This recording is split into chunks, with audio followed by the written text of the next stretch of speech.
Greetings fellow HeroQuesters, and welcome to my video tutorial series on how to design and print your own custom HeroQuest cards. This video on the series flowchart is on how to print your card graphics using a third party. If this is the video you wish to watch, then stick around and this video will continue in a moment. If you would prefer to have your HeroQuest custom cards created by a third party so that their quality and material looks more like the originals, and don't mind paying and waiting for it, go the third party route. This video will show you how to do that through a website called MakePlayingCards.com. Open up your favorite web browser and go to https://www.makeplayingcards.com. Click Game Cards. Check the 2.48 by 3.46 or 63 by 88 mm to filter down the choices to the standard sized poker cards. In case you didn't know, HeroQuest cards are the same size as standard bicycle cards. Click Custom Game Cards 63 by 88 mm. Here you may choose the number of cards you want to make and their materials. Here are the settings that I use. For cardstock, I picked M28 Standard Linen. For the deck size, you be the judge. Just realize that the more cards you make, the less you pay per card, and more cards would make the cost of shipping more worth it. For this video, I'm going to choose a small deck size just for demonstration purposes with the few card graphics I made in my previous videos. For print type, I picked full color print. For finish, I picked beta playing card finish, but they came out a little bit slippery. You could try your luck with MPC game card finish instead. Because these cards are for personal use only, I just leave booklets as none and packaging as shrink wrap. Click Start Your Design. If you were making a deck of the exact same card front, you would pick Same Image, but most likely you'll have different card fronts to lay out. Click Different Images. Now, before we start uploading images and laying out our deck, I want to point out something important we'll have to do to our card graphics before they will work correctly on the site. Click Safe and Bleeding Area. You can read all the details if you want, but it says, to accommodate for print bleeding, yellow border area on image, there is an additional 72 pixels removed from each dimension, or 36 pixels each side based on a 300 dpi image. Therefore, you will see 36 pixels cut off each side of your images that you'll upload. Now look near the bottom under the graphic of poker sized card. It says minimum image upload 822 by 1122. If all of this is confusing you, don't worry. You'll understand in a moment when I demonstrate what we currently have and what they're actually looking for in regards to card dimensions. First, let's edit one of our card graphics. Notice that the size is 750 by 1050 px. MakePlayingCards expects the card to be at least 822 by 1122 because it will cut 36 pixels of bleeding off around the whole thing. That means we need an extra 36 pixels added around it so that the site will have its cutting line in the right place on our graphic. The easiest way to fix this is first to make a template graphic, then use it as a guide to add the bleeding around our card graphics. Let's make a new Microsoft Paint graphic and size it to 822 by 1122. Now, let's make a frame guide for the bleeding. How I do it is I go to each corner and draw diagonal pixels from each corner for 36 pixels.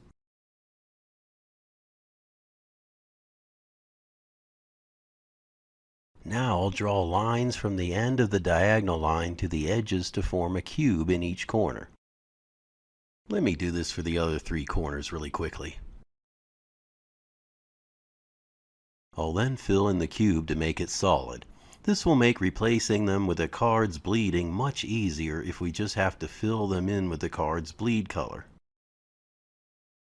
Now we'll save this as a separate graphic to use as a bleed template. Let's edit one of our card graphics, copy it, and paste it right in the center of the template between the cube guides. Let's verify that it is aligned correctly centered with all 4 cubes. Now let's eyedropper select the bleed color and fill in all the spaces, cubes, and rounded corners. Finally, let's paint over the rounded corner borders. Our card graphic is now fit for use on Make Playing Cards. Let's save it as a separate graphic with bleed in its name to distinguish it from our original one. Now, really quickly, I'm going to do the same for my other card graphics in case this still isn't as clear.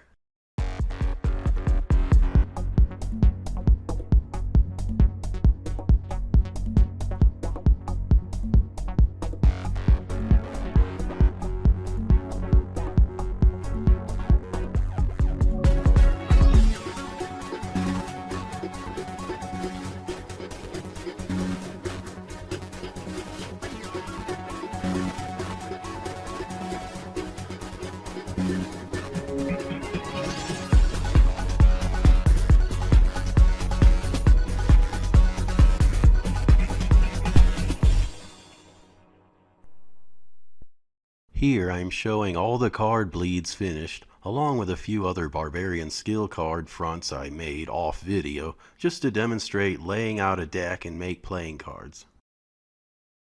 Let's move all our bleed cards to a separate folder to make this a little easier to manage. Now that we have all the card graphics bleeding fixed, click the Upload Images button and find your card front images.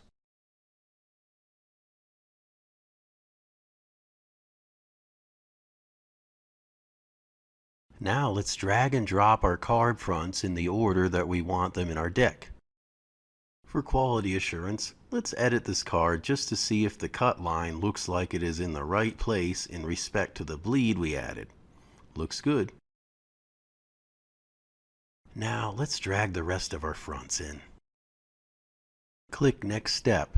It'll probably ask you if you are sure. Just click Yes, because you can go back between the steps at any time. Click the X. We don't need to add any text to these card fronts. Click Next Step. For the card backs, if we wanted to use the same card back for all of these, we should click Same Image. For the purposes of this demo, we're using different card backs. We have our Barbarian Skill card back and our Hero card back, so we're going to click different images. Let's click the Upload Images button and find our card back images. Now let's lay out our card backs to match up to our card fronts. We may now easily jump between card fronts and card backs to make any needed changes or keep building up our deck. Once we're done laying out our deck, we click Next Step. We don't need to add any text to the backs of our cards either. Click Next Step. This page allows us to verify if all the card fronts and backs match up correctly. They do. Go down and click Add to Cart.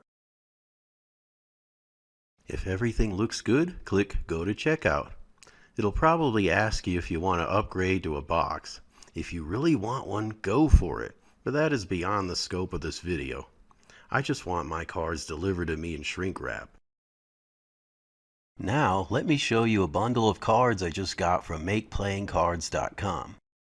It arrived on Friday evening, July 14th, 2023. I sent the order on Saturday evening, June 24th, 2023.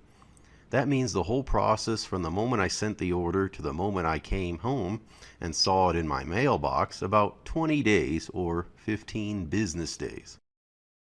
As you can see, I just ordered the bare minimum packaging of just shrink wrap with no special carrying container or booklets, because this is just for personal use.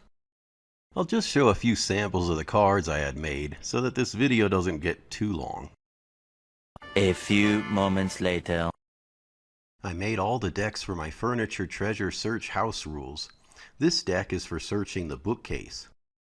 I really like how full the colors are and how much the colors match the look and quality of original HeroQuest cards. The only difference is that the borders printed on the edge of these cards seem just a little bit thicker than the originals, but not by much. Let's compare a hero card I made myself to the one I got from MakePlayingCards.com. This is the one I made myself. It's decent, but the colors from my printer just weren't as vibrant as the HeroQuest originals. This is the one I got from MakePlayingCards.com. Its texture and colors just look more like they match an original. Thank you for watching this video. I hope this video series helped you to be able to make the custom HeroQuest cards that you wanted. Have patience as you wait for your cards to be quality checked, printed, cut, and shipped to your address. Have a great day and happy HeroQuesting.